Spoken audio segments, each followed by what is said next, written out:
আজকে আমি তোমাদের পছন্দের একটা রেসিপি শেয়ার করব। এই রেসিপিটা দেখা মাত্রই তোমাদের খিদে বেড়ে যাবে।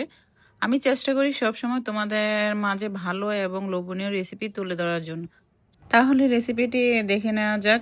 চুলাতে বসিয়ে দিয়েছি প্যান, সেখানে দিয়ে দিলাম পরিমাণ মতো তেল, দিয়ে দিলাম আগে থেকে মাছটাকে আমি ম্যারিনেট করে নিয়েছি হলুদ, লবণ এবং শুকনো মরিচ দিয়ে। তাই মাছটাকে আগে আমি ভেজে নিব। মাছ ভাজতে হলে ঢাকনা দিয়ে ভাজবে, কারণ যে কোনো মুহূর্তে যে কোনো দুর্ঘটনা ঘটে যেতে পারে। বোয়াল মাছ ভাজতে গেলে তো আরও সাবধানতে ভাজতে হয়। তো মাছটা আমার ভাজা হয়ে গিয়েছে, এখন আমি বরবটিটা ভেজে নেব।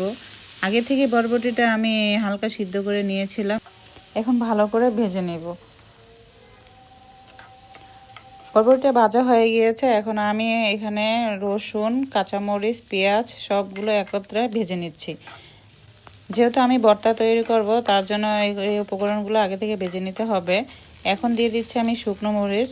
শুকনো মরিচটা ভালো করে আমি ভেজে নেব। সব উপকরণ ভাজা হয়ে গেলে আমি ব্লেন্ডারে এই যে ভর্তাটা তৈরি করে নেব। সব উপকরণ একসাথে তোমরা চাইলে শিলপাটা বেটে ভর্তাটা তৈরি করতে পারো, মানে ব্লেন্ডারও করা যাবে, শিলপাটাতেও করা যাবে। তো আমি সব উপকরণগুলো ব্লেন্ড করার জন্য ঢেলে দিয়েছি। তারপরে দিয়ে দিচ্ছি পরিমাণ মতো লবণ।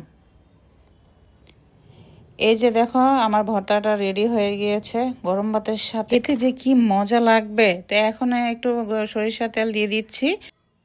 বরবটির ভর্তার রেসিপিটা আজকে তোমাদের কেমন লেগেছে অবশ্যই তোমরা লাইক, শেয়ার, কমেন্ট করে জানাবে যে আজকে ভর্তাটা কেমন হয়েছে। তোমরা সবাই ভালো থাকো। আল্লাহ হাফেজ।